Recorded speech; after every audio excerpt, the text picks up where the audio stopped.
you were transported back in time to live the rest of your life in a period of prehistoric Earth, far before the dinosaurs ruled the food chain, what would it look like? What type of creatures and mammals were dominating the planet? Could you see jungles and rivers bubbling with prehistoric butterflies and fish? Were they bigger than we are?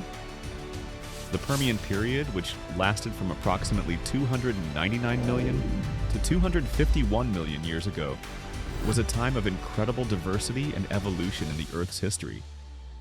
It was during this time that some of the most bizarre and fearsome creatures to ever walk the planet roamed the land and sea. These Permian monsters included a variety of strange and fascinating animals that are largely unknown to many people today, overshadowed by the more well-known dinosaurs that came later. But were they indeed so fierce and large, capable of destructing a large house with its spine and horns? So come with us on a wild journey from Earth's prehistoric days all the way through to the Great Dying, the dawn of the dinosaurs, that killed 9 out of every 10 species on the planet, and its effects are still seen today. If you are curious enough, let's make a large leap into the past. The story of a whole evolution spans over 3 billion years and shows how microscopic single-celled organisms transformed Earth and gave rise to complex organisms like animals. The first large oceans were formed at that time, with seas being much deeper than today, leaving little or no exposed land. It will take millions of years for the first plants to thrive at the supercontinent, Pangaea, surrounded by a world ocean called Panthalassa. Pangaea was shaped like a thickened letter C.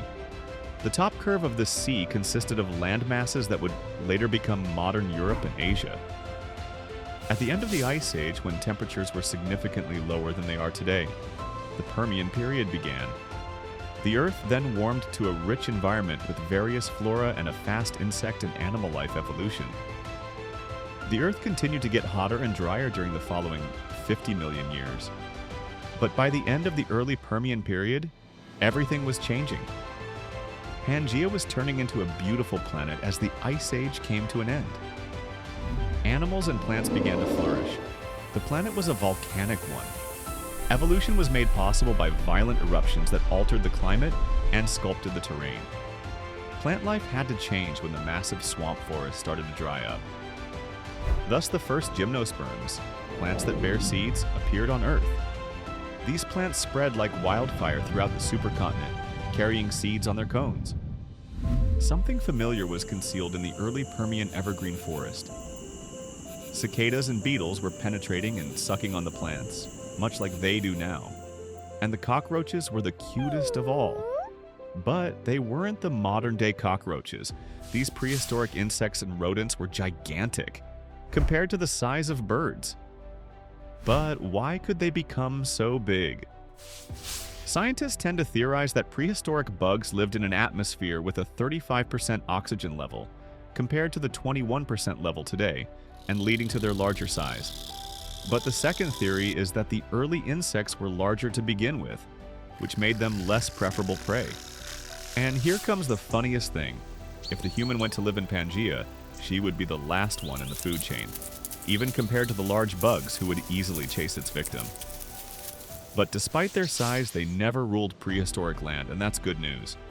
Something much more fascinating was roaming Pangaea.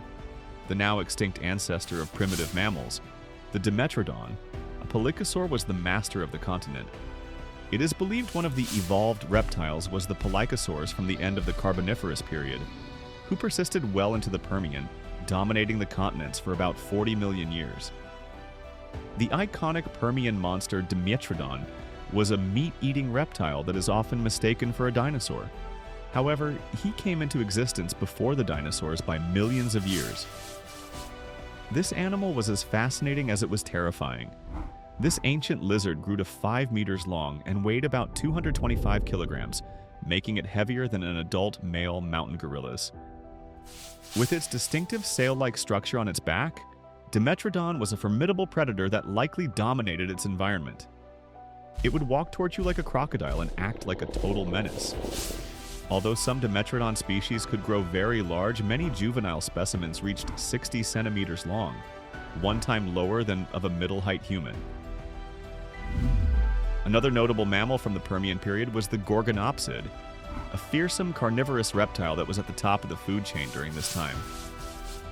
The Gorgonopsid had powerful jaws lined with sharp teeth, making it a formidable predator. The Gorgonopsians evolved from a reptile-like therapsid in the Middle Permian, and although early Gorgonopsids were no larger than a dog, later they were some of the largest predators of the late Permian period. Though it looked like a mammal, it didn't have a social life as modern mammals do. Still, it could tolerate other members of its kind, just like the modern crocodiles. And the members of this species would gather in groups at watering holes and similar places, at least for a time. With nothing larger and scarier claiming the prehistoric lands, the sky was also a place for dwelling. Insects were the first animals to take to the skies. The ability to power own flight has evolved at least 4 times in the evolutionary history of animals. And one of the bizarre creatures that lived in the air was Meganura, a giant dragonfly. The name translates as large veins, a reference to the network of veins that supported the insect's wings like a skeleton and supplied oxygen.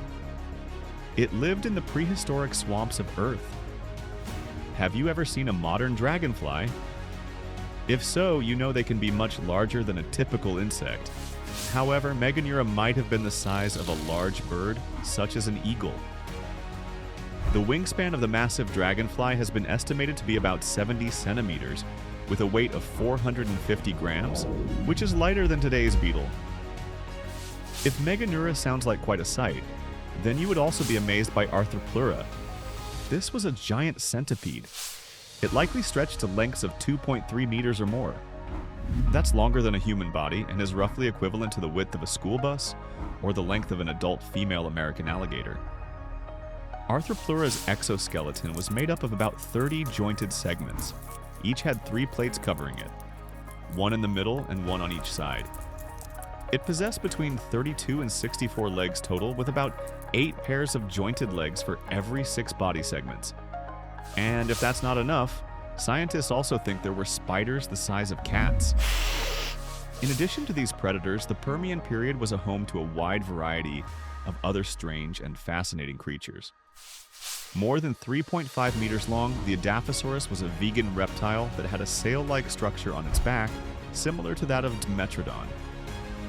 This sail may have been used for display or temperature regulation purposes. Early descriptions suggested that Adaphosaurus fed on mollusks, which it crushed with its teeth plates.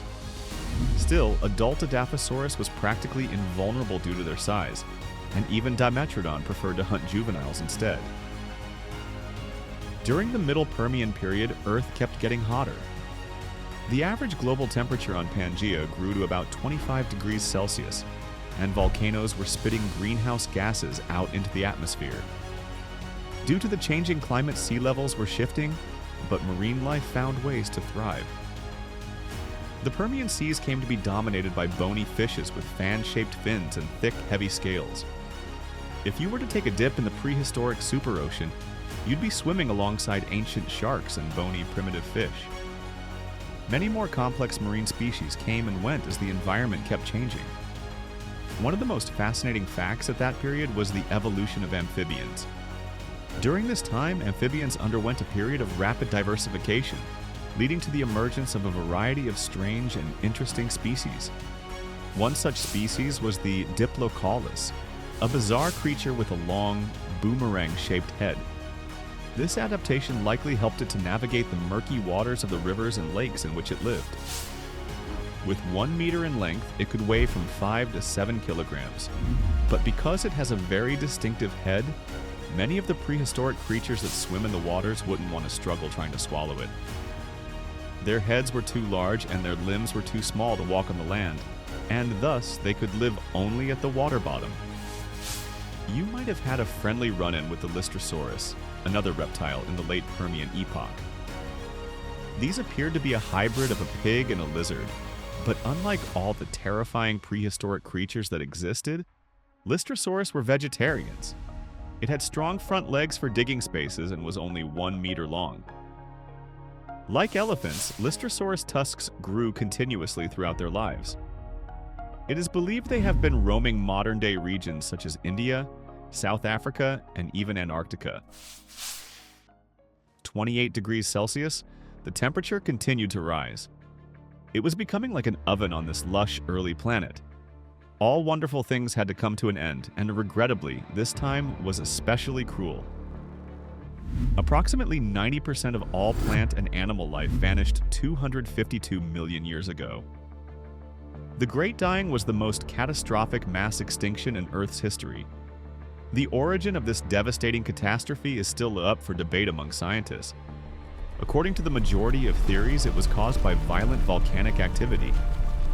Massive volumes of ash were released into the atmosphere when huge volcanic eruptions swept across the continent. Plants abruptly stopped being able to carry out their photosynthetic functions and went extinct. Animals quickly followed in the absence of plants, which were the foundation of their food chain. Before things improved, they became worse. Global temperatures increased once more as a result of all the carbon dioxide released during the volcanic eruptions. The majority of the Permian marine animals died as a result of the superocean, losing most of its oxygen. In the end, more than 70% of land animals and more than 95% of marine species were extinct. It was the end of life before the dinosaurs, but it was the new beginning that paved the way to the days we are living now. But one fact came into light. The Lystrosaurus survived the end Permian mass extinction and had such a wide range in the early Triassic that scientists believe they went into a deep hibernation and reduction in metabolism, body temperature, and activity. Could any of them still sleep deep down the Earth? Interesting. If you could peek into 1,000,000 years before, what period of Earth life would you choose? If you like this video, hurry up to subscribe to watch our next episode about Earth and galaxies of past, present, and future. Are you with us?